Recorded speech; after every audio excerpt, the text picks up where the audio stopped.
Okay. Hello, स्वागत class में। आज के सेशन में सभी का स्वागत है एंड नमस्ते। सो आई होप आपकी जो दीपावली और जो उसके आफ्टर आफ्टर इफेक्ट्स कह सकते हैं, जो सीक्वेंस में सारे के सारे त्योहार चलते हैं, आपके अच्छे होंगे। Hi Leena, is the audio video fine? Audio video ठीक है? सो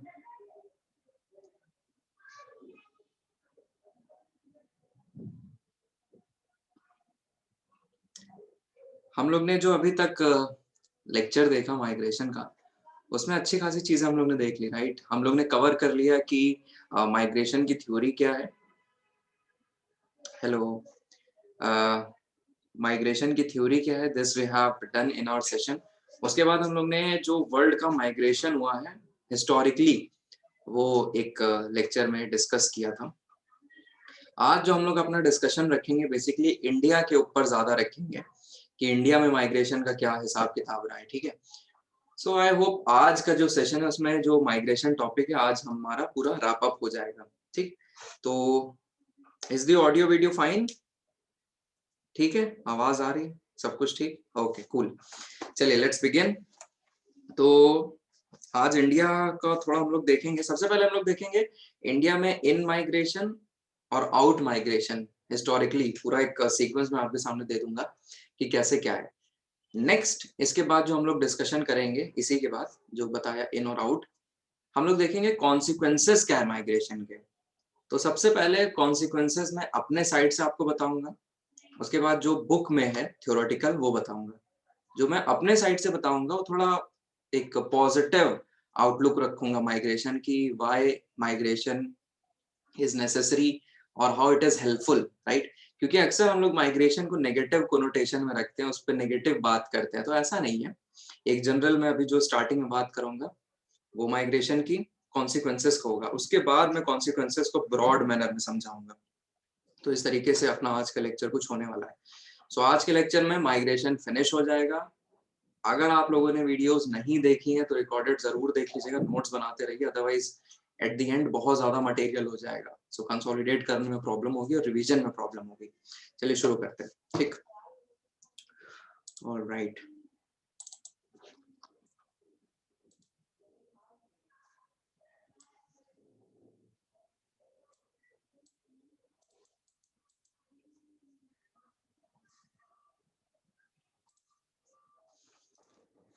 चलिए जस्ट अ सेकेंड।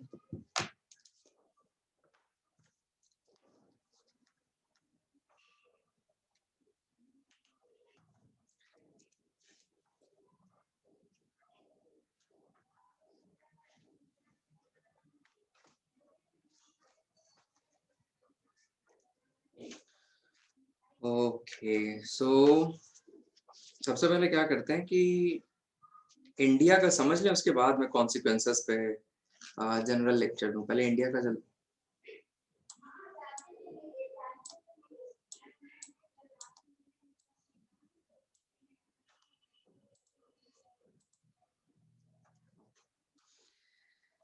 ठीक है।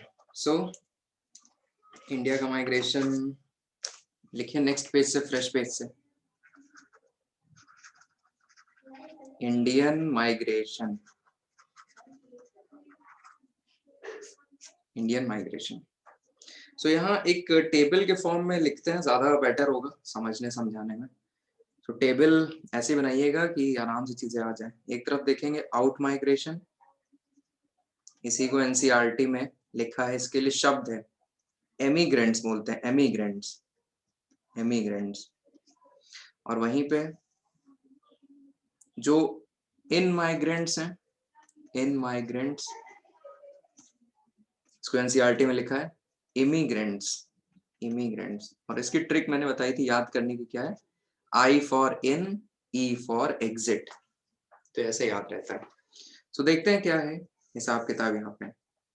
सो आउट माइग्रेशन एक तरफ इन माइग्रेशन।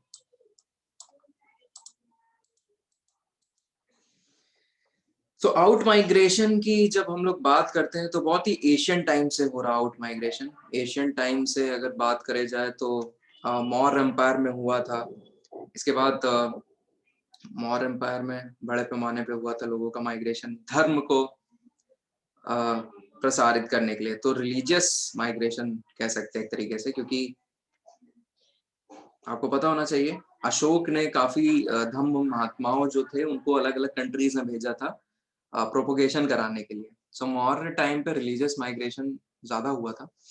उसके बाद ऐसे ही अपने साउथ इंडिया से काफी माइग्रेशन हुआ है, साउथ इंडिया से काफी माइग्रेशन हुआ है साउथ ईस्ट एशिया की तरफ, क्योंकि हमें पता है कि चोल पांड्या जो ये सब राज्य थे, सब बड़े पैमाने पे माइग्रेशन साउथ ईस्ट नेशंस में हुआ है। और यहाँ तमिल्स का भी हुआ है तमिलनाडु की तरफ, राइट, तमिल्स का तमिलनाडु की तरफ, ये भी हम जानते हैं। आज के टाइम में भी काफी इश्यूज हैं जो उस तक उसकी जड़ जो है बहुत पहले से देखने को मिलती है। आज के टाइम पे भी श्रीलंका में जो तमिलियंस हैं और भारत के जो तमिलियंस हैं उनके बीच में इशू कुछ ना कुछ फंसा रहता है। जैसे अभी हाल ही में मुथैया मुरलीधरन की बायोपिक जो बनी थी, उसको जिस एक्टर ने बनाया मतलब रोल अदा किया था, उस पर कंट्रोवर्सी हो गई थी। सो ये एक माइग्रेशन की वेव थी एशियन टाइम की। इसके बाद हम लोग ने इंडेंचर्ड लेबर की आई थिंक डिस्कशन किया था अपने लेक्चर में। इंडेंचर्ड लेबर्स किस तरीके से भारत से काफी लोग गए थे, इनको गिरमिटिया एक्ट के तहत, गिरमिटिया एक्ट के तहत जो है इन लोगों को राइट्स वगैरह दिए गए थे। ये हम लोग ने बहुत डिटेल में समझा था। इसके बाद पार्टीशन जब हुआ, पार्टीशन ऑफ इंडिया, तो पार्टीशन ऑफ इंडिया के टाइम पे भी काफी मिलियंस में लोग बहुत ही शॉर्ट ड्यूरेशन में इधर से उधर मूव किए थे। तो पार्टीशन ऑफ इंडिया, इससे बाहर गए। इसके बाद बात करी जाए काफी बड़े पैमाने पे यूरोप और मिडिल ईस्ट में लोग जाते हैं, क्योंकि वहां पे एक तरीके की इकोनॉमिक बूम आती है। इसमें यूएस भी कर लेना, यूएस एक तरीके की इकोनॉमिक बूम आती है यहाँ पे, तो लोग जाते हैं बड़े पैमाने पे। फाइनली एक वेव जो है जो अभी तक कंटिन्यू है, 1990s से वेव चली है, 1990s से, जिसको हम लोग बोलते हैं ग्लोबलाइजेशन। ग्लोबलाइजेशन की जो वेव चली है, तो आईटी प्रोफेशनल्स बड़े पैमाने पे निकले हैं, आईटी प्रोफेशनल्स। तो यूएस गए हैं, कनाडा गए हैं, New Zealand, Australia, Australia New Zealand, basically new world countries. Bharat, भारतीय जो आईटी प्रोफेशनल्स हैं ये सब गए, इंजीनियर, डॉक्टर।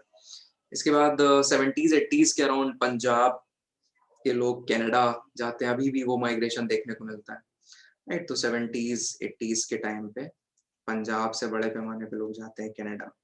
तो सब चीजें हैं जो भारतीय लोगों को बाहर निकाल लेंगे। तो एक एक जनरल बात जो अगर कभी ऐसा कुछ पूछे बेसिकली 2 पन्ने का, तो इसमें से आपको अच्छे अच्छे कीवर्ड मिल जाएंगे। सो आप जो आंसर लिखोगे इसी के इर्द गिर्द लिख सकते हो। सो ये एक मैंने बता दिया किस तरीके से एमिग्रेंट्स देखने को मिलते हैं भारत से जो बाहर कंट्रीज में गए। इसके बाद अगर बात करें सेकंड सेक्शन की, जो की बात कर रहा है इन माइग्रेंट्स, इसमें क्या है इन माइग्रेंट्स, मतलब कि यहाँ पे जो आ रहे हैं इंडिया में, तो सबसे पहला माना जाता है oldest once to come in India या विजिट इन इंडिया या move in India. So oldest one to move in India, to move in India, वो पारसीज बोले जाते हैं। पारसी, पारसी सबसे पहले भारत में आके बसे, पारसी। उसके बाद सेकंड अगर बात करी जाए, तो पार्टीशन के बाद बांग्लादेश से, पार्टीशन के बाद बांग्लादेश और पाकिस्तान से, पाकिस्तान मतलब समझिए वेस्ट पाकिस्तान, तो एक्चुअली 2 पाकिस्तान थे, वेस्ट पाकिस्तान और ईस्ट पाकिस्तान। तो ये ईस्ट पाक। हाय अपर्णा, गुड इवनिंग। सो आज अपर्णा इंडिया का माइग्रेशन पे हम डिस्कशन करा रहे हैं, ठीक है, किस तरीके से भारत से माइग्रेंट्स बाहर जाते हैं जिन्हें हम इमिग्रेंट्स बोलते हैं, किस तरीके से यहाँ पे लोग आए वो। तो अभी हम इस पॉइंट पे डिस्कशन करा रहे हैं, ये we have completed. So partition के बाद क्या होता है, पार्टीशन के बाद किस तरीके से ईस्ट पाकिस्तान और वेस्ट पाकिस्तान से लोग आते हैं और यहाँ पे रहते हैं। इसके बाद दोस्तों आपको ये भी पता होना चाहिए कि नेपाल से भी काफी आए लोग, नेपाल से। तो नेपाल से भी काफी लोग बड़े पैमाने पे आके यहाँ पे सेटल हुए, खासकर जो आपका तराई वाला क्षेत्र है, तराई रीजन जिसे बोला जाता है, वहाँ पे काफी नेपाली बसे हुए हैं। इसके बाद 50s एंड 60s के दौरान बात करें तो आपको पता होगा कि जो दलाई लामा है वो भारत में आके शरण लेते हैं। तो इसके बाद एक थोड़ी सी वेव चलती है जहाँ पे टिबेटन पॉपुलेशन भारत में आके निवास करती है, खासकर ये सिक्किम, उत्तराखंड, लद्दाख वाला जो रीजन है वहां पे तिब्बतन पॉपुलेशन आके निवास करती है 50-60s के टाइम पे। तो दलाई लामा भी भारत में शरण लेते हैं।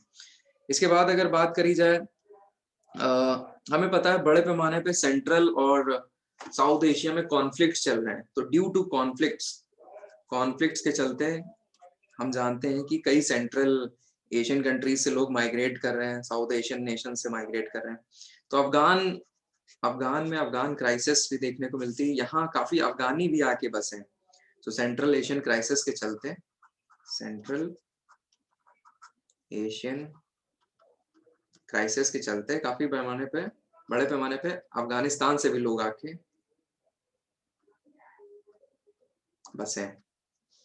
नेक्स्ट, 80s और 90s के टाइम पे, 80s और 90s के टाइम पे श्रीलंका से तमिल भी आके इंडिया में बसे हैं, तमिलियंस। श्रीलंका के नॉर्थ, ये श्रीलंका अगर है तो यहाँ पे नॉर्थ में काफी तमिल रहते हैं, भारतीय उसके काफी तमिल रहते हैं, वो लोग भी इंडिया में आकर बसे। तो 80s 90s के टाइम पे श्रीलंका से तमिल भी आके यहाँ पे बसे। इसके बाद आपने ये जरूर सुना होगा रोहिंग्या। तो अब इनका चल रहा है, रोहिंग्यास को इलीगल तरीके से एक्चुअली ये लोग आ रहे हैं इंडिया में। सो आज के टाइम पे जो कॉन्फ्लिक्ट के रिगार्डिंग एंट्री हो रही है लोगों की, सो रोहिंग्यास की। अच्छा, अब एक और रिसेंट इसी में अगर हम लोग जोड़ना चाहें कि और कौन एंट्री कर रहा है, सो हम लोग क्यों भूल सकते हैं आज के टाइम पे, तो इसको मैं पीछे से थोड़ा कनेक्ट करूंगा। 2018 से 2020 के बीच यहाँ पे देखने को मिल रहा है एक कॉन्सेप्ट है रिवर्स माइग्रेशन का। रिवर्स माइग्रेशन का ये 18 से 20 क्यों लिया है मैंने, एक बात समझिए। काफी लोग जो यूएस में रहते थे, मिडिल ईस्ट नेशंस में रहते थे, अब उन्हें लग रहा है कि अब भारत में भी इतनी संभावनाएं हैं, भारत में भी इतनी संभावनाएं हैं कि वो यहाँ आके रह सकते हैं। So from US, middle east nation से they are back into India, they are back into India. Sir, the Britishers which stayed in India after independence, can we say they are immigrants? Yes, Leena, exactly कह सकते हो आप, हाँ। लेकिन वही है, percentage उनका इतना ज्यादा नहीं रहा, इसलिए यहाँ पे मतलब नहीं लिखा है ना। एंग्लो इंडियंस जैसे उन्हें बोलते हैं, एंग्लो इंडियंस। तो इतना परसेंटेज पॉपुलेशन वाइज नहीं रहा, बाकी सब लोग चले गए छोड़ के। So yes, you can say immigrants, ठीक है, ओके, चलिए। So from US, middle East, they are back into India because of rising opportunities. अब उन्होंने वहां इतना कमा लिया है कि यहाँ आके कुछ ना कुछ अपना स्टार्ट कर सकते हैं। सरकार के भी काफी इनिशिएटिव्स हैं इस डायरेक्शन में कि ईज ऑफ डूइंग बिजनेस बढ़ाना है, लोगों को यहाँ लाना है, इन्वेस्टमेंट लाना है, सो ऑन एंड सो फोर्थ। इसके बाद 2020 में रिवर्स माइग्रेशन क्यों देखने को मिला, बिकॉज ऑफ कोविड पेंडेमिक। अब इसमें तो क्या ही कहा जाए, इसमें तो आप लोग सभी समझ रहे हो कि रिवर्स माइग्रेशन कितना ज्यादा हुआ था, कितने बड़े पैमाने पे हुआ था। सो it actually accelerated, reverse migration हो रहा था लेकिन it actually accelerated the reverse migration, और जो बाहर से यहाँ पे लोग आ रहे थे उनके लिए आई थिंक एक मिशन भी चलाया गया था, वंदे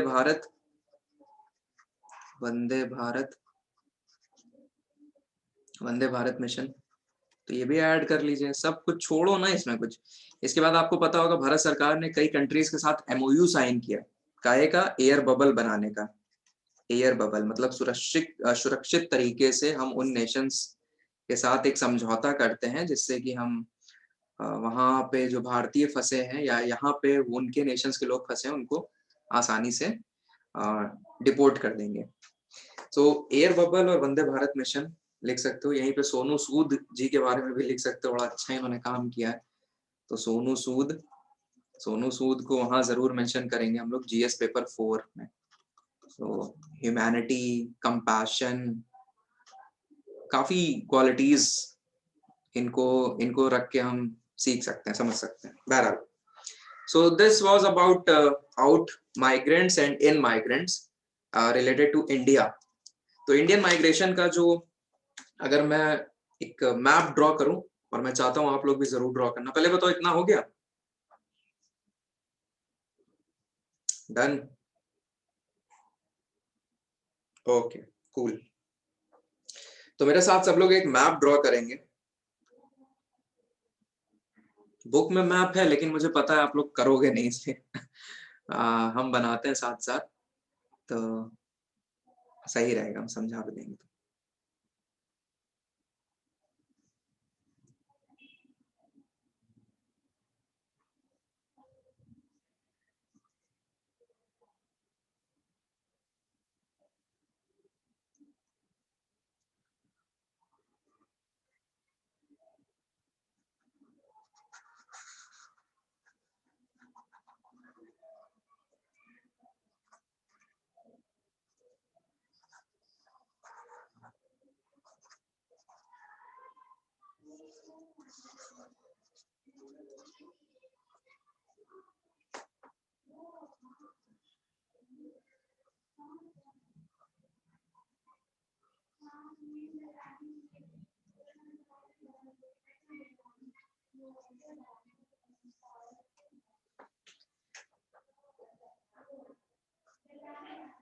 आई थिंक समझ में आ रहा है, ठीक है, इतना भी खराब नहीं बनाओ।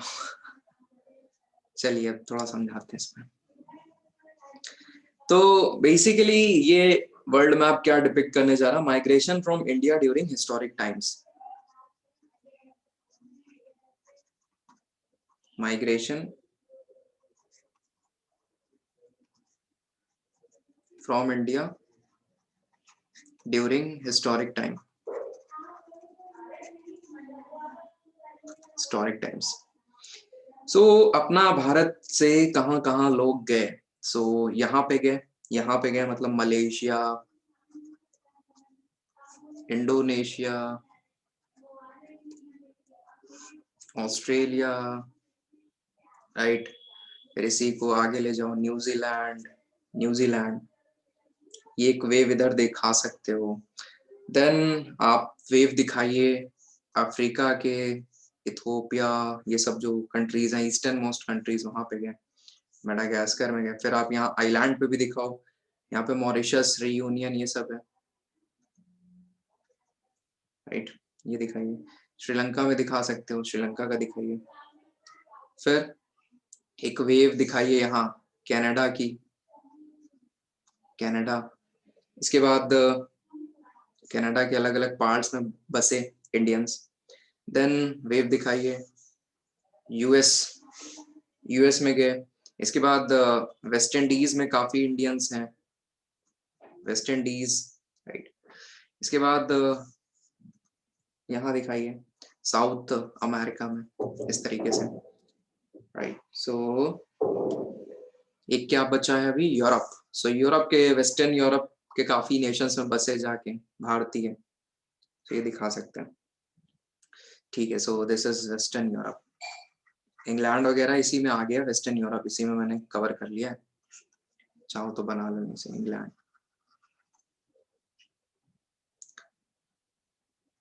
तो ये कुछ प्रेजेंटेशन है जो अच्छे लगते हैं, मतलब ये आपका कंसेप्चुअल क्लियरिटी शो करते हैं कि यस, हाँ, मतलब इस इंसान ने ज्योग्राफी ऑप्शनल ठीक ठाक तरीके से पढ़ी है, जो इतना अच्छा डायग्रामेटिक रिप्रेजेंटेशन कर रहा है चीजों का। अदरवाइज थ्योरी तो सब लोग लिखेंगे, जनरल बातें सब लोग लिखेंगे, आपका आंसर, आपका प्रेजेंटेशन कैसे डिफरेंट हो रहा है, दैट मैटर्स अ लॉट। तो अगर चीजें हैं, हम लोग अपने नोट्स में उसको स्टार्टिंग से ही उस तरीके से पढ़ते रहे तो अच्छा होता है, ठीक है। सो वही मैं हमेशा कहता हूँ, कम पढ़ो लेकिन बहुत सॉलिड पढ़ो, सो दैट अगर वो वहां पे कुछ पूछा जाए तो अच्छे से उसको लिखा जा सके, समझा जा सके। बन जाए तो बताना।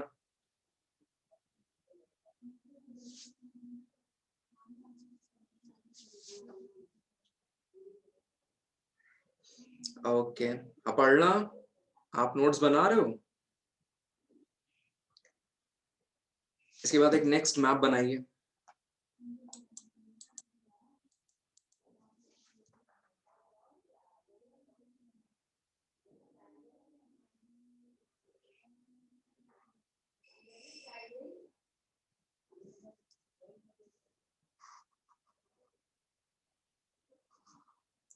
Okay okay, cool cool cool, ठीक है। अब हम लोग देखने जा रहे हैं in, India, India refugee influx, refugee influx किन किन नेशन से अपने यहाँ पे आके बसे हैं लोग। तो ये देखते हैं।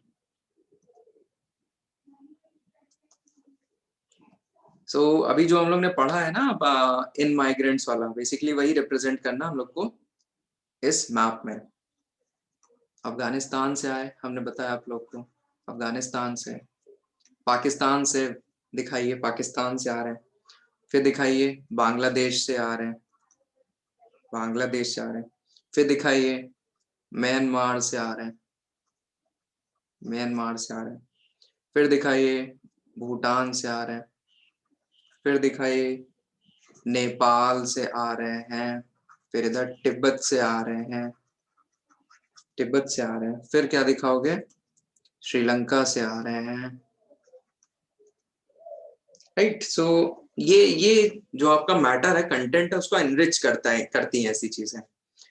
यही हम आपको धीरे धीरे समझाते रहेंगे, बताते रहेंगे कैसे एनहांसमेंट करना है चीजों का।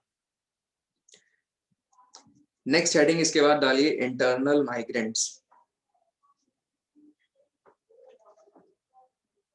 Pakistan, Afghanistan, Nepal, Tibet, Bhutan, Myanmar, Bangladesh, Sri Lanka. Refugee influx. Next heading पड़ेगी इंटरनल माइग्रेंट्स।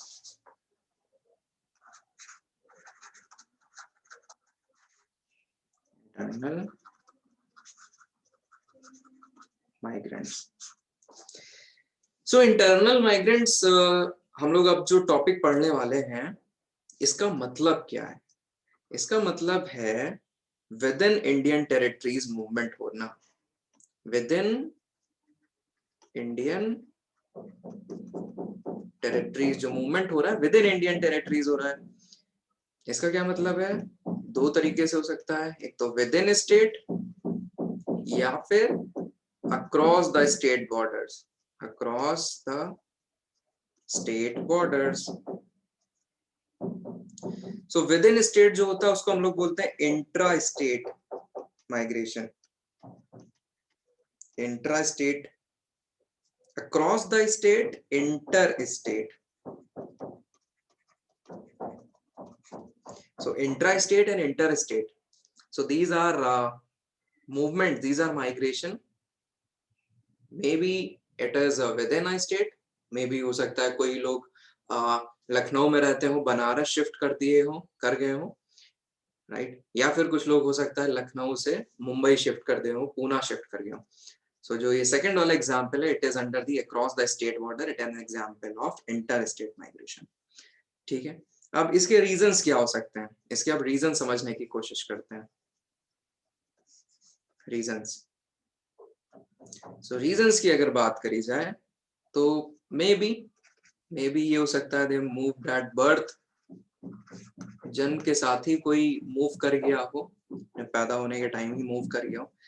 सेकेंड रीजन में be moved with family, moved with family. काफी लोग होते हैं, काफी लोग होते हैं जो पूरी फैमिली के साथ मूव कर जाते हैं, खासकर वो लोग जिनकी किसी की जॉब ऐसी होती है।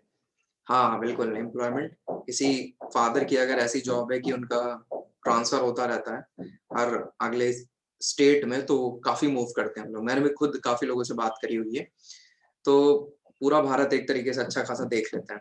इसके बाद फॉर एडुकेशन, एडुकेशन के मामले में भी लोग मूव कर जाते हैं, एडुकेशन के मामले में लोग मूव कर जाते हैं। इसके बाद मैरिज, मैरिज तो अभी इस पर बात करेंगे। मैरिज भी एक फैक्टर है, लोग मूव कर जाते हैं।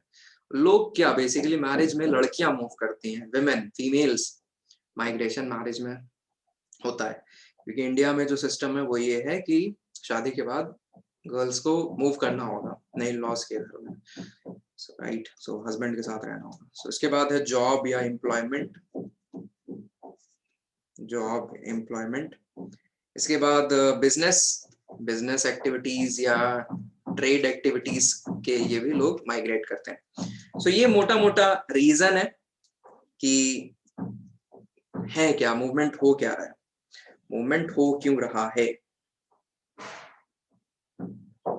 सो ये एक जनरल बात, बहुत क्रूड उसमें बताया क्या क्या सीन है। अभी मैं बहुत अपने उससे बात करूंगा कि माइग्रेशन कॉन्सिक्वेंसेस जब हम लोग बात करेंगे। ओके, आई थिंक सबने लिख लिया होगा। सो अब एक पाई चार्ट मैं बनाने जा रहा हूँ, होपफुली आपको समझ में आ जाए जो मैं बताने की कोशिश करूंगा। भारत में जो मूवमेंट हो रहा है, इंटरनल माइग्रेशन जो हम लोग हो रहा है, आपको जान के बड़ा आश्चर्य होगा कि अराउंड 50% जो माइग्रेशन हो रहा है किसके कारण हो रहा है पता है? मैरिज, मैरिज के कारण हो रहा है। 50% of all migration accounts on marriage alone, right. ये चीज कोई ऐसे नहीं समझ सकता है। ठीक, तो जॉब एम्प्लॉयमेंट की अगर बात करी जाए, इट इज अराउंड 10% ओनली। 10% ये जॉब्स और एम्प्लॉयमेंट। ठीक, बर्थ और ये फैमिली वाला जो है, this accounts for 30%, this accounts for 30%। Birth plus family वाला जो फैक्टर है, और जो रह गया वो अदर्स है, उसको गिनने की जरूरत नहीं है। तो ये याद रखो क्या सीन है क्या।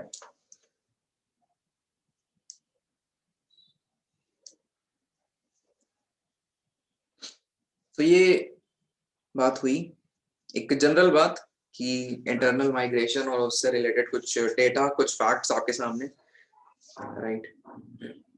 इसके बाद इंडिया में देखिए कौन कौन से सोर्स रीजन है, कौन कौन से सोर्स इन द सेंस कि कहाँ कहाँ से लोग माइग्रेट करते हैं। तो main source region, main source regions India में अगर बात करी जाए, UP, Bihar, hilly regions, hilly regions, tribal regions, tribal regions, tribal regions. इसके बाद ट्राइबल रीजन्स मतलब कि जो मैंने बताया था, जो ट्राइबल पॉकेट्स हैं, tribal pockets of central India से आप इसी में लिख सकते हो, छत्तीसगढ़, उड़ीसा, झारखंड, एमपी के सेक्शंस हो गए, तेलंगाना हो गया, तेलंगाना हो गया एक्सेट्रा। सो ये मेन सोर्स रीजन है जहां से लोग निकल के बाहर जाते हैं। तो अगर आप लोग इनको देख पाओगे तो एक फैक्टर कॉमन है इसमें क्या, यहाँ पे हम लोग देख रहे हैं, these are actually agriculture regions, rural regions. most of them are most of them are agricultural regions, rural regions. तो जाहिर सी बात है कि क्या है, इकोनॉमिक डिस्पैरिटी है, तभी लोग मूव कर रहे हैं। इकोनॉमिक डिस्पैरिटी है, इकोनॉमिक डिस्पैरिटी है, इनको लग रहा है कि यहाँ पे कुछ मिलने वाला है नहीं, इतनी एम्प्लॉयमेंट अपॉर्चुनिटी है नहीं, तो हम अपने को मूव करना चाहिए। इसके बाद एक तरीके का रूरल डिस्ट्रेस देखने को मिल रहा है, राइट। रूरल डिस्ट्रेस में बहुत चीजें आती हैं, बहुत बड़ा ब्रॉड टर्म है। हाँ, रूरल डिस्ट्रेस में आप देखोगे कि अपॉर्चुनिटी नहीं है, इंफ्रास्ट्रक्चर की कमी है। इंफ्रास्ट्रक्चर इन द सेंस की physical infrastructure, social infrastructure, education, ये सब कुछ है ही नहीं। सो इसके बाद जो क्रॉप भी हो रही है वो कभी कभी नुकसान हुआ जा रहा है, फेमाइन आ जा रही है, फ्लड आ जा रहा है। So it all accounts under the rural distress, right. इसके बाद अगर बात करें तो लैक ऑफ डेवलपमेंट, जैसे लीना ने बोला, सो इसको हम लोग ऐसे लिख सकते हैं, lack of economic and education opportunities. So lack of, या फिर इसको लिख लो सोशल इंफ्रास्ट्रक्चर, पूरा इसी में आ जाएगा, ये ब्रॉड टर्म हो गया। लैक ऑफ सोशल इंफ्रास्ट्रक्चर, तो इसमें हेल्थ भी आ गया, एडुकेशन भी आ गया, और अदर एमिनिटीज भी आ गया, इन सब की प्रॉब्लम होती है। तो इस तरीके से फंडामेंटली अगर बात करी जाए, ये सारे रीजंस हैं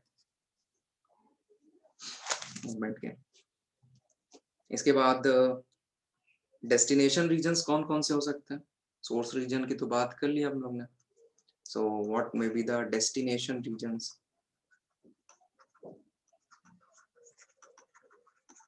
डेस्टिनेशन रीजन्स की बात करें तो मोर प्रॉस्पेरस स्टेट,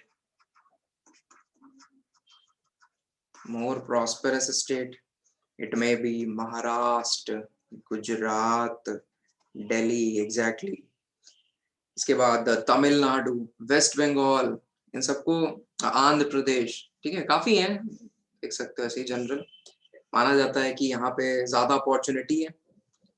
इसके बाद काफी फेवरेबल सिटीज हैं, कुछ मानी जाती हैं कि जैसे मुंबई, पुणे, जो as a centre of attraction काम करती हैं लोगों के लिए। अहमदाबाद, अहमदाबाद, सूरत, सूरत। अच्छा, काफी लोग अंकलेश्वर पे भी जाते हैं, अंकलेश्वर, वहां पे ऑयल की माइनिंग वाइनिंग है शायद, इसीलिए। इसके बाद विजाग, विशाखापट्टनम लोग प्रेफर करते हैं। इसके बाद कोयम्बटूर, कोयम्बटूर, हाँ कर्नाटक भी ऐड कर सकते हो आप उसमें। कोयम्बटूर जाते हैं, चेन्नई जाते हैं, काफी ज्यादा फैक्ट्री और काफी जॉब अपॉर्चुनिटीज रहती है। कोलकाता, काफी मिल्स वगैरह है वहां पे। हुगली बेसिन, जूट मिल्स हैं, काफी लेबर इंटेंसिव है हुगली बेसिन। आसनसोल, आसनसोल, तो ये सब कुछ है चीजें। तो इसमें कॉमन क्या है सिटीज में, अगर ये जो सारी नाम लिखे, they are urban centres along with industrial centres, industrial centres. तो नाम याद रख लो, ये सब कुछ नाम आपको काम आएंगे, ये सब जो नेम्स मैंने यहाँ पे लिखे हैं आपको काम आएंगे।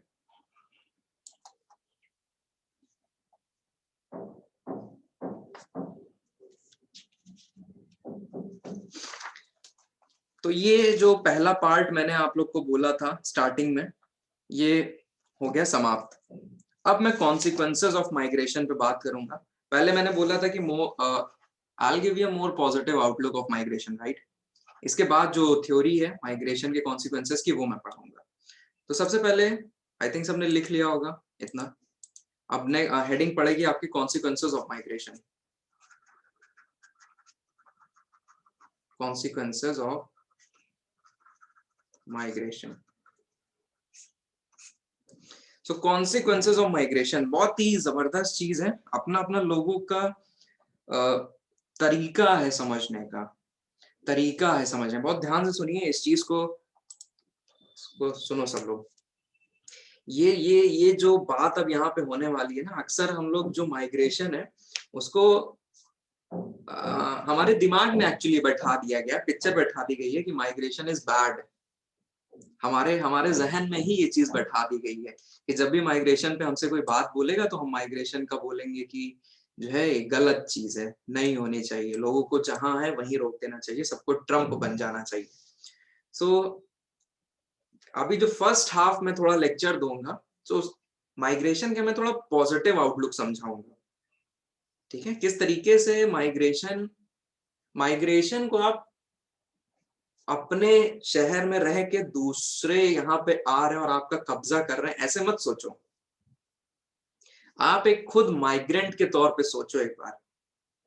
देखो, कोई भी अपने घर से निकलना नहीं चाहता है, कोई भी अपनी धरती नहीं छोड़ना चाहता है, इट्स अ ऑब्वियस फैक्ट। तो कुछ ना कुछ तो ऐसी एक्सट्रीम कंडीशंस होती होंगी जो कि उस इंसान को मूव करा देती है, अपनी जमीन से अलग कर देती है। बहुत बड़ी चीज है ये। तो एक बार अपना पर्सपेक्टिव उनके उस पे शिफ्ट करके सोचो, एक बार अपना हल्का सा पर्सपेक्टिव उनके साथ मिलके सोचो कि जो माइग्रेंट्स हैं उनके पर्सपेक्टिव से सोचो, राइट। तो अब जो मैं यहाँ पे हाँ हल्का सा लेक्चर दूंगा तो थोड़ा समझने की कोशिश करिएगा, ठीक है। चलिए, सो बात करते हैं। जब भी कॉन्सिक्वेंसेस ऑफ माइग्रेशन की बात करेंगे तो हम लोग सोर्स पे क्या इफेक्ट हो रहा है, डेस्टिनेशन पे क्या इफेक्ट हो रहा है, उस तरीके से एक जनरल बात कर सकते हैं। लेकिन अभी मैं जो बात कर रहा हूँ वो एक कॉमन उस पर लेके बात कर रहा हूँ, समझिएगा। बात ये है कि माइग्रेशन स्टार्टिंग से अगर बात करें तो historically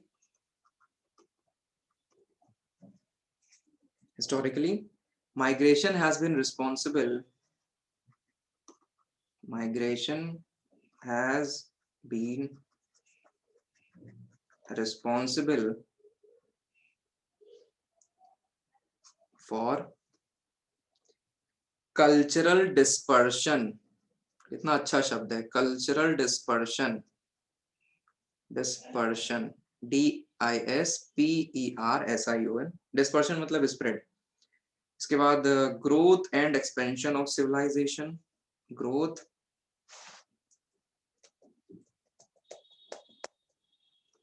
growth and expansion of civilization,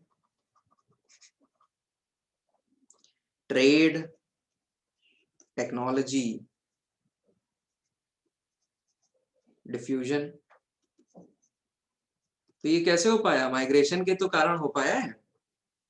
अगर देखा जाए जो कल्चरल नो हाउ है अपना, अलग अलग कल्चर्स की हम लोग को जो जानकारी मिलती है, तो कोई तो बाहर जाता नहीं है। बाहर के लोग आके वहां पे जब बसते हैं तो अपनी वो कल्चरल वैल्यू साथ में लाते हैं। तो केवल इंसान जब मूव करता है तो केवल फिजिकली मूव नहीं करता है, उसके साथ साथ उसके वैल्यूज, कल्चर, बिलीव्स वो भी मूव करते हैं नई जगह पे। इसके बाद growth and expansion of civilization, इसका क्या मतलब है? हमारी जो सभ्यता है उसका विकास भी इन्हीं लोगों द्वारा हुआ है। वो भी तो दूर दराज के एरिया में तभी तो फैल पाई है, नहीं तो केवल एक स्मॉल पॉकेट तक ही सीमित रहती। इसके बाद ट्रेड, टेक्नोलॉजी, डिफ्यूजन, ये भी अपने को समझ में आ रहा है। ट्रेड है भाई, ट्रेड करना है तो आपको मूव करना ही पड़ेगा एक जगह से दूसरी जगह पे, घर ही पे आपस ही में थोड़े ना लेन देन करते रहोगे। टेक्नोलॉजी डिफ्यूजन, वाई कंपनी है, एप्पल कंपनी है, इन्होंने कैसे अपना इतना बड़ा साम्राज्य खड़ा कर दिया, कैसे कर दिया? तो जाहिर सी बात है माइग्रेशन फैक्टर है इसमें। कुछ लोग थे, उनका प्रोडक्ट्स लेके बाहर गए, शिप किया अलग अलग कंट्रीज में, अपने क्लाइंट्स बढ़ाए। तो ये सब पॉजिटिव आउटलुक देता है माइग्रेशन का, राइट। सो ये चीज हो गई एक बात, एक बात। अब दूसरा पॉइंट जरा समझने की कोशिश करिएगा। दूसरा point, source region, source regions which has poverty, hunger, distress,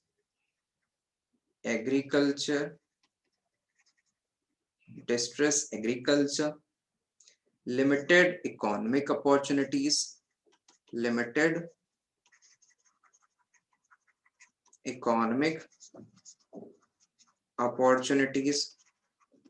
etc. सो अब मैं जो स्टेटमेंट लिखने जा रहा हूं वो ध्यान समझना। Source regions which has poverty, hunger, distress agriculture, limited economic opportunities, out migration is good for the source region। सही बात है कि नहीं? सोचो इस पे थोड़ा। source regions which has poverty, hunger, distress agriculture, limited economic opportunities, so out migration is good for the source region। बिल्कुल होगा भैया। ऐसी परिस्थिति में अगर लोग वहां रह रहे हैं तो अल्टीमेटली उनकी डेथ होनी है, उनका सर्वाइवल नहीं हो पाएगा ऐसी सिचुएशन में। और मेन बात यह है कि सीमित संसाधन है वहां पे, तो इससे अच्छा है कि जो एक्सेस पॉपुलेशन हो रही है वो मूव कर जाए। तो out migration is actually good for the source region अगर ऐसी कंडीशन आती है, राइट। क्यों? बिकॉज आउट माइग्रेशन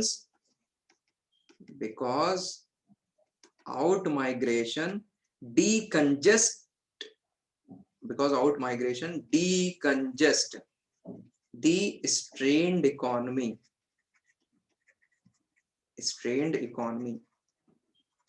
जो ऑलरेडी से स्ट्रेन्ड इकोनॉमी थी,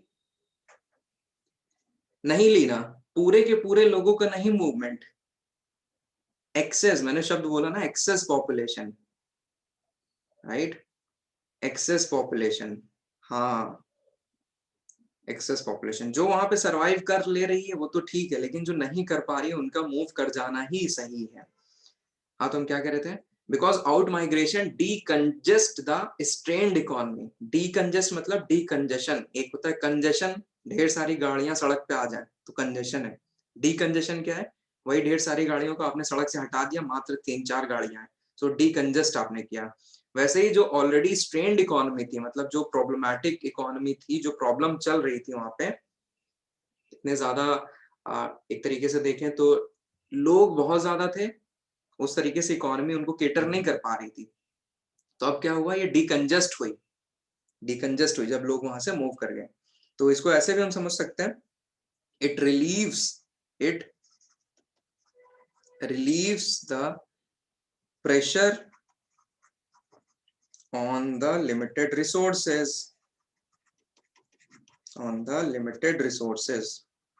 सही बात है, it relieves the pressure on the limited resources, right? नहीं तो मारा मारी हो रही होती इन्हीं लिमिटेड रिसोर्सेस को लेके। और अच्छी ये बात है, एक शब्द आपने सुना होगा रेमिटेंस का। तो सोर्स रीजन बेनिफिट होते हैं, सोर्स रीजन्स जब लोग बाहर जाके काम करेंगे तो source regions will be benefited from remittances। और आपको पता होना चाहिए कि भारत किस रैंक पे आता है रेमिटेंसेस के मामले में, नंबर 1। हाँ, इंडिया अपना नंबर 1 है रेमिटेंसेस के मामले में। तो जैसे मैं बताऊं आपको, केरला के लोग ज्यादातर कहाँ जाते हैं? यूएई जाते हैं, मतलब मिडिल ईस्ट में जाके काम करते हैं, काफी लोग जाते हैं केरला के। फिर पंजाब के ज्यादातर लोग कहाँ देखोगे? कनाडा, यूके, जाके वहां से डॉलर को कन्वर्ट करा के यहाँ भेजते हैं। फिर Bihar, UP, Orissa, north east के लोग कहाँ जाते हैं ज्यादातर? ये जाते हैं विद इन इंडिया, जाते हैं Delhi, Mumbai, Pune, so with in India. ये लोग बाहर नहीं जाते हैं, दे ट्रेवल अक्रॉस या विद इन स्टेट्स, राइट? तो ये भी अपने घर वहां से रह के घरों में पैसा भेजते हैं।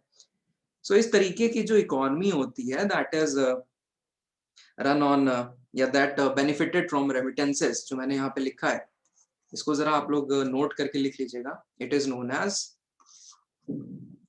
As money order economy, money order economy, money order economy.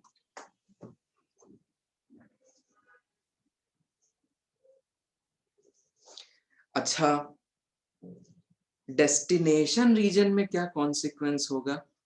Consequence on destination reason, ध्यान रखिए मैं पॉजिटिव आउटलुक थोड़ा प्रेजेंट कर रहा हूं, तो डेस्टिनेशन रीजन में भी मैं पॉजिटिव दूंगा। क्या भैया, यहाँ पे यंग वर्कर्स आ रहे हैं, इसके बाद आपको वैल्यूएबल लेबर मिल रहा है, आपको। इसके बाद ये जो लोग आ रहे हैं ना, they have great risk taking ability, क्योंकि कुछ खोने को नहीं है, रिस्क टेकिंग एबिलिटी इन लोग की ज्यादा होती है। यही तो एंटरप्रेन्योरशिप के लिए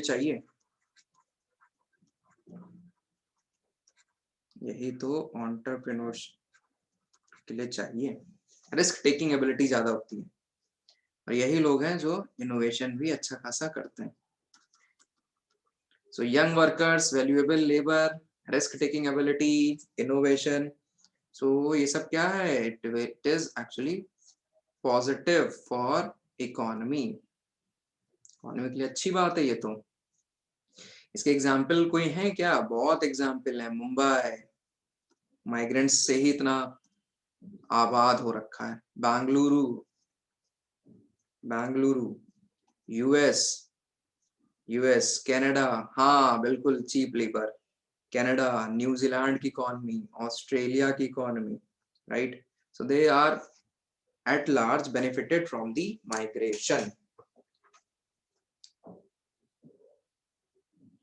अच्छा, ये भी सही बात है कि अगर कोई जगह है जहाँ पे वॉर हो रही है, कॉन्फ्लिक्ट हो रही है, जो वहां पे लोग हैं उनको टॉर्चर किया जा रहा है, मारा जा रहा है, तो कोई क्यों वहां पे रहना पसंद करेगा? जिसको हम लोग बोलते हैं पॉलिटिकल परसिक्यूशन, या ह्यूमन ट्रैफिकिंग किसी रीजन में ज्यादा हो रही है, कॉन्फ्लिक्ट ज्यादा है, स्लेव ट्रेड है, तो कोई वहां पे क्यों रहना पसंद करेगा, राइट? तो उनके पर्सपेक्टिव से देखा जाए तो उनको तो, या कोई भी होगा, मैं हो गया, आप हो गए, वो जगह छोड़ने की ही सोचेगा। वो स्टार्टिंग से ही उसके मन में ख्यालात ये रहेगा, ख्याल रहेगा कि वो रीजन छोड़ दे, क्योंकि उसने इतनी ज्यादा वहां पे घृणा देखी है, इतना नेगेटिविटी देखी है। सो वो छोड़ना बनता है उसका, और छोड़ना भी चाहिए, क्यों नहीं छोड़ना चाहिए? So it is positive aspect from the migrant perspective.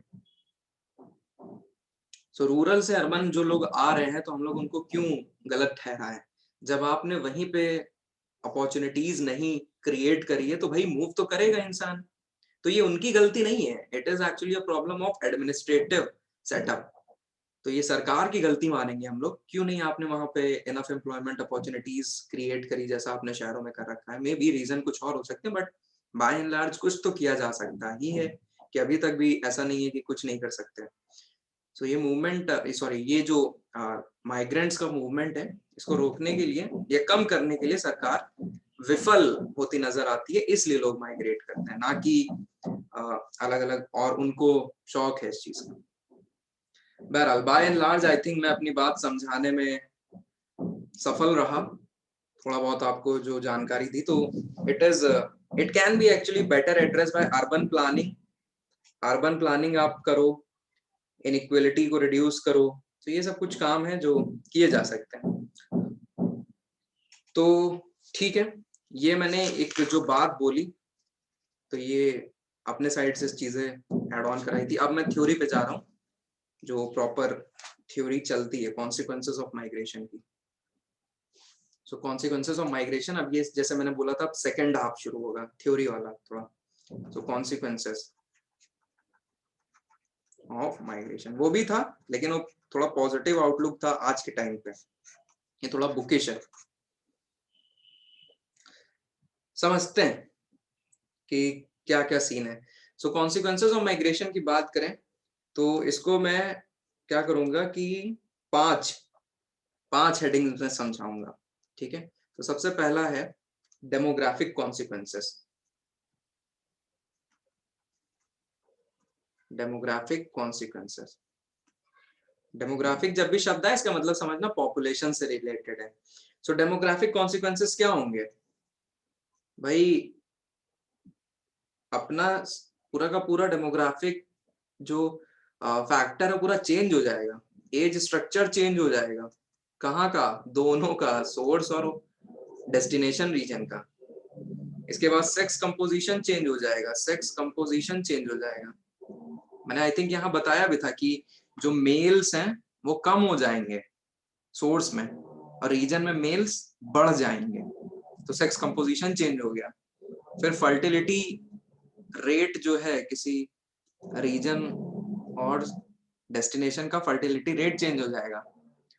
इसके बाद मोर्टेलिटी रेट चेंज हो जाएगा, मोर्टेलिटी रेट, क्योंकि अब एजेड लोग ज्यादा रहेंगे ना सोर्स में, डेस्टिनेशन में कम हो गया, क्योंकि सोर्स से कोई निकल के डेस्टिनेशन में चला गया वर्किंग एज का, तो जो सोर्स था वहां पे एट लार्ज जो एजेड पॉपुलेशन थी वो बढ़ी मानी जाएगी, मतलब with respect to total population. तो हम लोग अगर देखें तो हाई सेक्स रेशियो कहाँ देखने को मिलेगा? सोर्स रीजन में। लो सेक्स रेशियो कहाँ देखने को मिलेगा? डेस्टिनेशन में, डेस्टिनेशन रीजन। तो ये डेमोग्राफिक कॉन्सिक्वेंसेस हैं। दूसरा, सोशल कॉन्सिक्वेंसेस क्या है?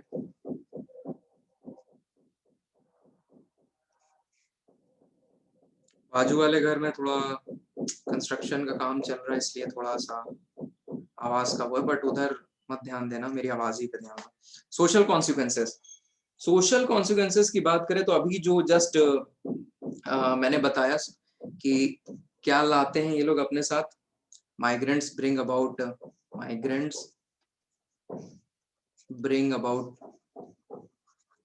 social changes, social changes, social changes. They bring a new technology, new level of technology, innovation, innovation अपने साथ लाते हैं, risk taking ability होती है इनमें, फिर फैमिली प्लानिंग में भी किसी ने सेटल किया है हरियाणा के झज्जर में, और वो उसकी उसकी 3 बेटियां हैं। सो ये भी एक एग्जाम्पल है, ये भी एक एग्जाम्पल है। गर्ल एडुकेशन, गर्ल एडुकेशन ये भी प्रमोट होती दिखती है कई कई जगह पे। सो मान लो झज्जर में तो लड़कियों का ऐसे ही एडुकेशन बहुत कम है, लड़कियां ही कम है तो गर्ल की एडुकेशन तो कम होगी। लेकिन मान लो जो माइग्रेंट आया उसने अपनी बेटी को अच्छा खासा पढ़ा रहा है और स्कूल भेज रहा है, तो आसपास भी लोग देख रहे हैं तो उससे प्रभावित हो रहे हैं। तो ये on a larger note these are positive aspect.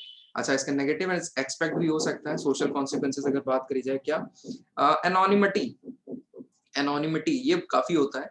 Delhi वगैरह में आप लोग देखोगे तो किसी को किसी से मतलब ही नहीं होता है, मतलब आजू बाजू फ्लैट, अगर जो फ्लैट कल्चर की बात करें तो इधर उधर कुछ पता ही नहीं है कि क्या है क्या नहीं, बस आप आए अपने कमरे में रुके, खाना पिया सोया, सुबह ऑफिस निकले कैब से, ठीक है, फिर वापस आए और यही सिस्टम चलता रहता है। तो मतलब आजू बाजू क्या है, कौन रह रहे हैं, आपको इतनी जानकारी नहीं रहती, ना ही आप में कोई इतनी इंटरेस्ट दिखाता है। ये हम जनरल बात कर रहे हैं, आप कोई हमसे ये ना कहने लग जाना कि नहीं सर हम तो जहाँ रहते हैं आसपास के पड़ोसी बहुत अच्छे हैं। हाँ, हम समझ रहे हैं, लेकिन अगर स्टार्टिंग में बात करें अभी, ये भी होता है ना कि वो यूपी का है, बिहार का है, तो उसको सेग्रीगेट कराते हैं वहां पे कि वो वहां से आया है तो उसके साथ उतना बिहेवियर वैसा नहीं हो रहा है। सो एनोनिमिटी होता है कि उसके बारे में लोग कम जानते हैं, ये चीज है। इसके बाद sense of detection, sense of detection, अपनापन नहीं फील होता है, अपनापन फील नहीं होता है जब भी वो बाहर रहता है। इसके बाद कई बार क्या होता है, एंटी सोशल एक्टिविटीज में लोग पड़ जाते हैं। एंटी सोशल एक्टिविटीज की बात करा जाए तो इतनी निगेटिविटी हो जाती है कि वो अल्कोहल लेने लगते हैं। अब कोई चेक एंड बैलेंस है नहीं, कोई देख रहा नहीं है, ड्रग्स लेने लग जाएंगे, राइट। तो ये सारी चीजें, तो ये नेगेटिव कॉन्सिक्वेंसेस सोशल इसके आ गया, इसके अंडर में। इसके बाद है economic consequences, third economic consequences. Economic consequences की बात करें तो ये हम बात करेंगे रिसोर्स पॉपुलेशन रेशियो पे।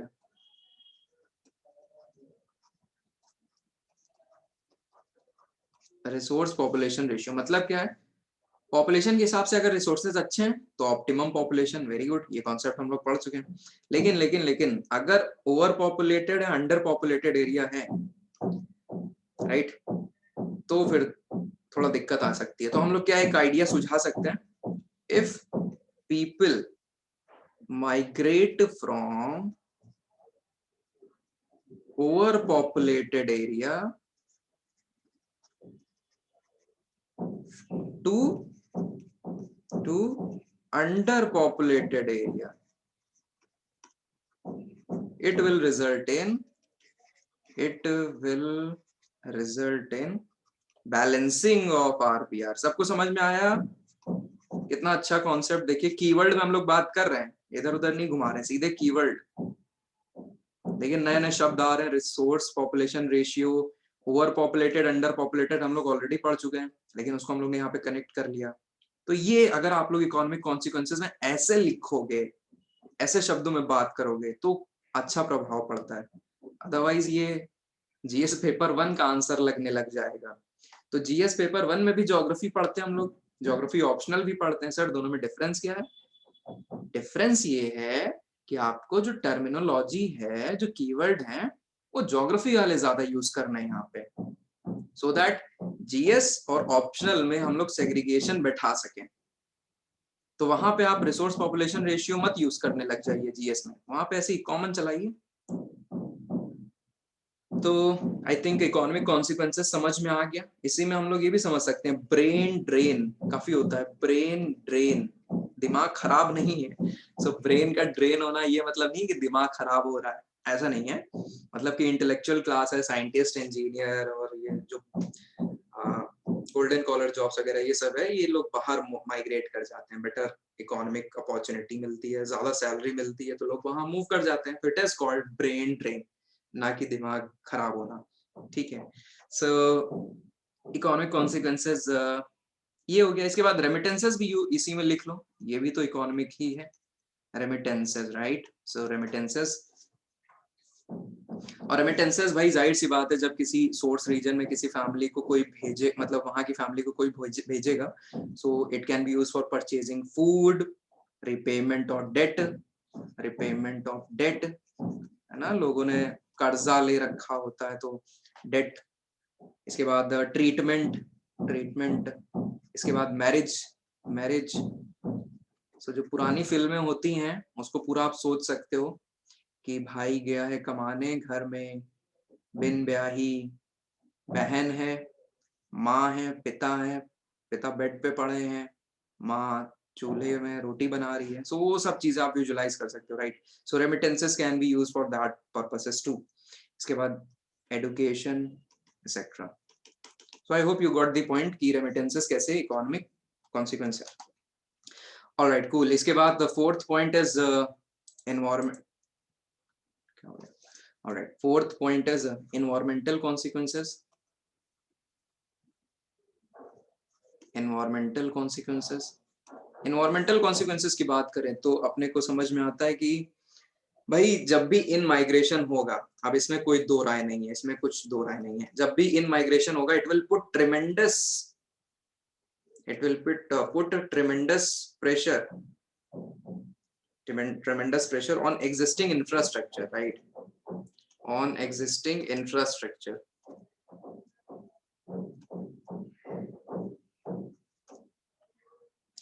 Hazard and unplanned growth होगी, होती है, hazard and unplanned growth,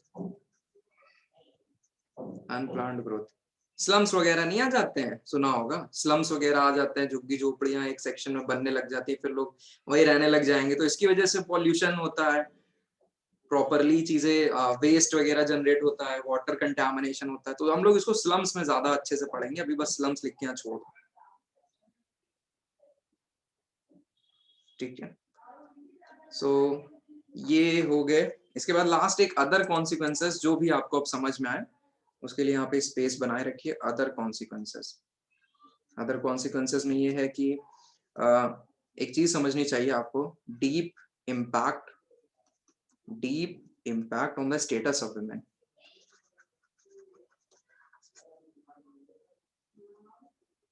deep impact on the status of women.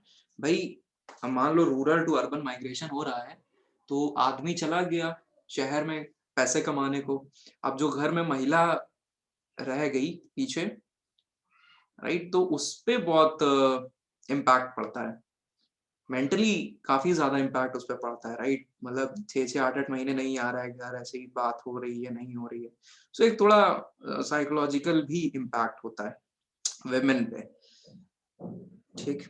इसके बाद अगर हम लोग देखें तो जो सोर्स रीजन है, तो loss of source region, sorry, loss of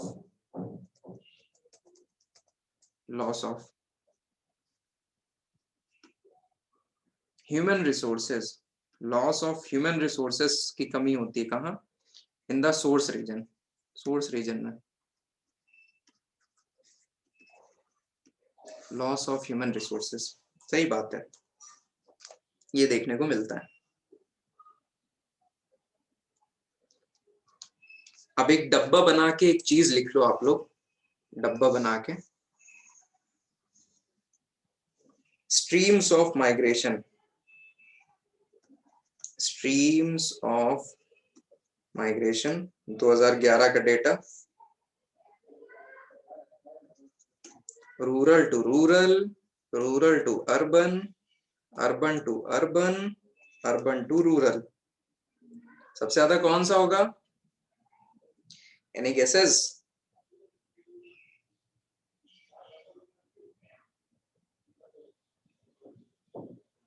कौन सा हो सकता है? As expected, no, it is rural to rural, 50% migration जो होता है rural to rural, then 18% this one, urban to urban 17%, finally this one 5%. All right, so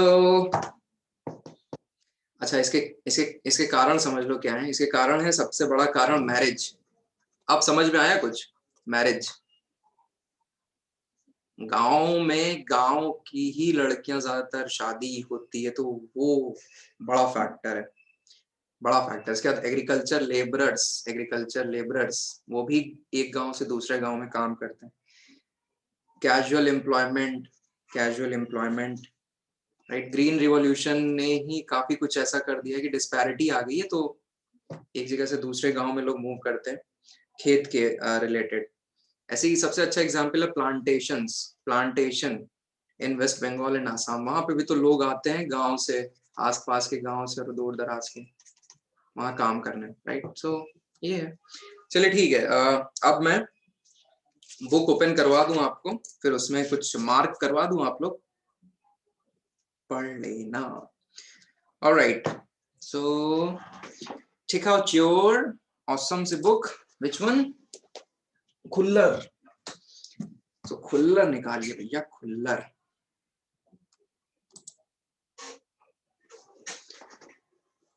Khullar page number अपना होगा, माइग्रेशन माइग्रेशन माइग्रेशन 410,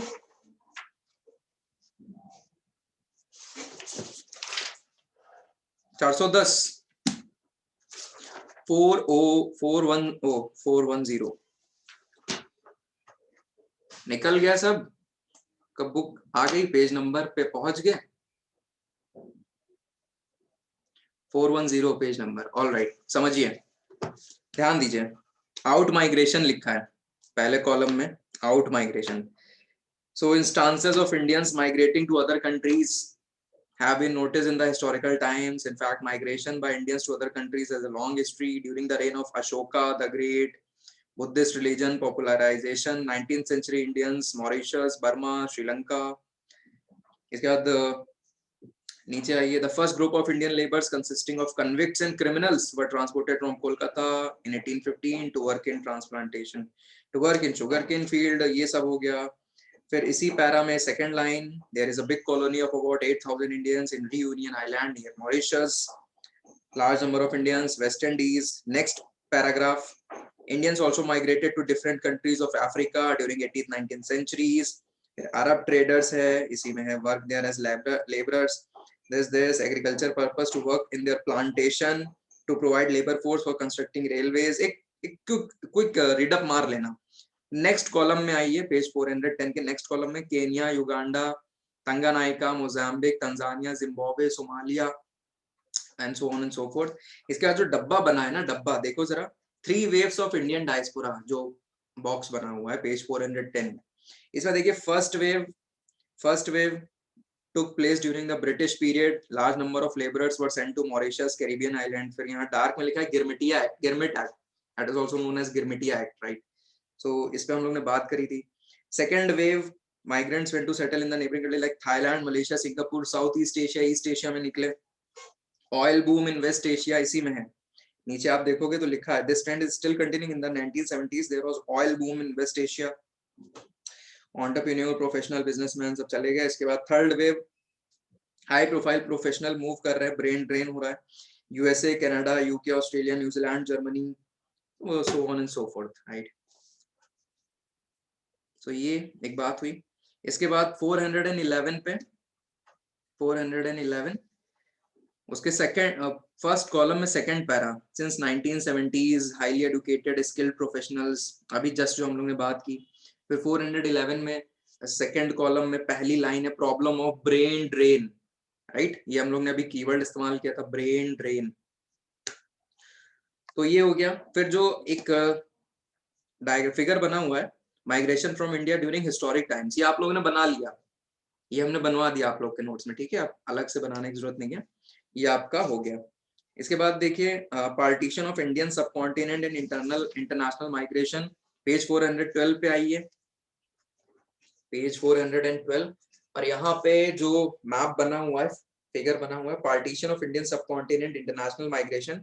सो देखो कैसे उसको रिप्रेजेंट कराया गया है, कैसे रिप्रेजेंट कराया गया है कि जो डार्कर, जो बड़ी है और डार्कर है, वो रिप्रेजेंट कराती है कि ज्यादा माइग्रेशन हुआ है। उसको ये देखिए कैसे दिखाया जा रहा है कि उन एरियाज से ज्यादा माइग्रेशन हुआ है। जैसे ऊपर देखो, सो पंजाब और दिल्ली वाला रीजन हो गया, हिमाचल प्रदेश वाला रीजन हो गया।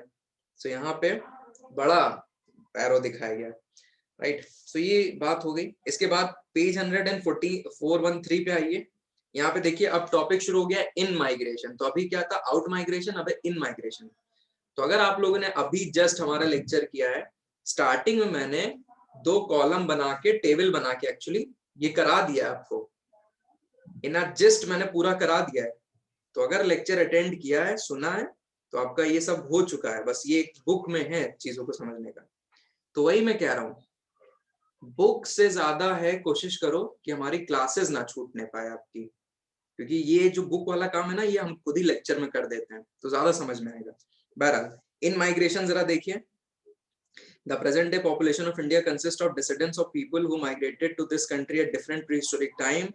These include Dravidians, Aryan, Muslims, Mughals, Europeans, काफी लोग आए, अफ्रीकन, अमेरिकन, ऑस्ट्रेलियन। फिर उसके बाद देखिए Pakistan, Nepal, Bangladesh, Afghanistan, so on so fourth.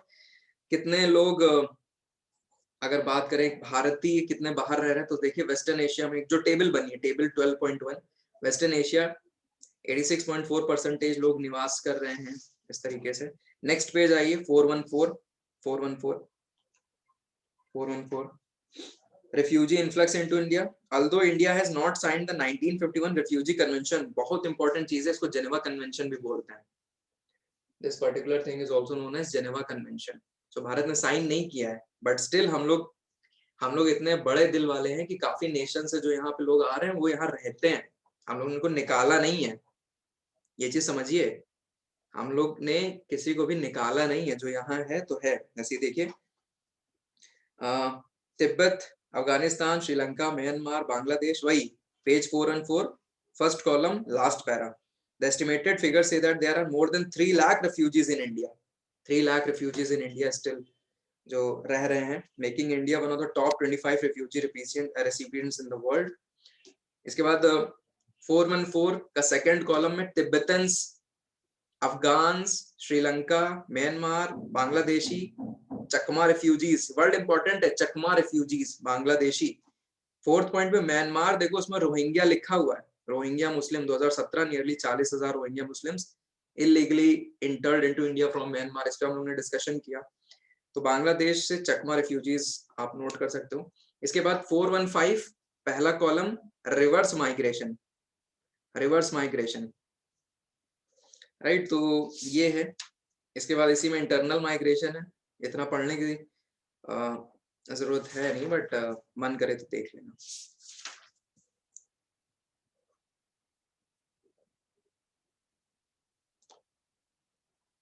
ठीक,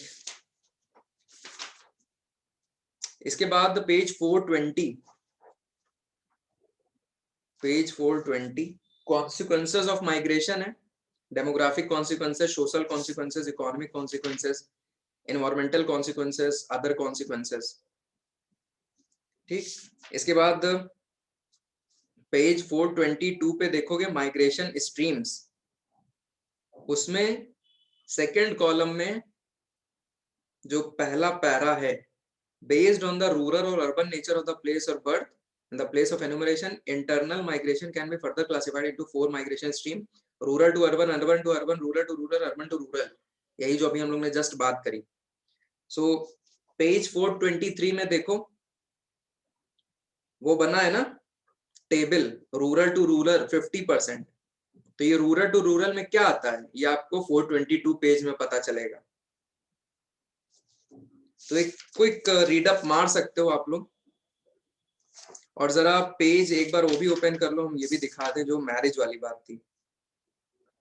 page 418, reasons for migration, heading है पेज 418 पे, रीजंस फॉर माइग्रेशन।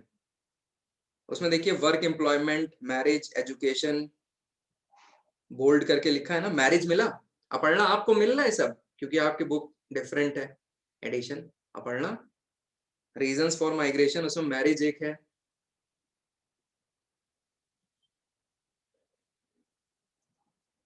पेज 418 है मेरे में। लीना आपको मिला मैरिज?